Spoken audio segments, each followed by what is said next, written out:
பாதையில் 2 நண்பர்கள் பயணம் செய்து கொண்டிருந்தனர். அவர்கள் இருவரும் எந்த ஒரு ஆபத்து வந்தாலும் ஒருவருக்கு உறுதுணையாக இருப்போம் என்று சத்தியம் செய்து கொண்டார்கள். அவர்கள் பேசிக்கொண்டே நடந்து போய்க் கொண்டிருக்கும்போது திடீரென பாதையில் ஒரு பெரிய கரடி அவர்களை நோக்கி வருவதைக் கண்டார்கள். கரடியைக் கண்டவுடன் நண்பர்களில் ஒருவன் தான் கொடுத்த வாக்குறுதியை மறந்தான். கரடியின் அருகில் இருக்கும் மரத்தில் அவன் மின்னல் வேகத்தில் ஏறி கொண்டான். இரண்டாவது நண்பனுக்கு மரம் ஏறத் தெரியாது. கரடிகள் செத்தவர்களைத் தொடாதே என்ற தகவலை அறிந்து மூச்சை இழுத்துப் பிடித்து தரையில் செத்தது போல் அசைவில்லாமல் படுத்துக்கொண்டான்.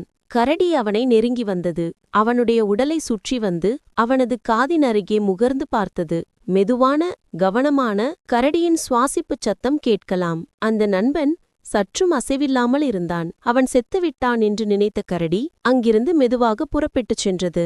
கரடி முழுவதுமாகப் போன பிறகு மரத்தின் மேலே இருந்த நண்பன் கீழே இறங்கி வந்தான்.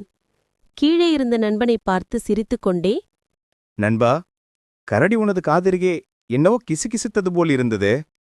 ஆம், கரடி ஒன்று சொன்னது, ஆபத்து வரும்போது உன்னை தனியே விட்டுவிட்டு போகும் நண்பர்களுடன் ஒருபோதும் பழகுவது தவறு என்று கூறியது.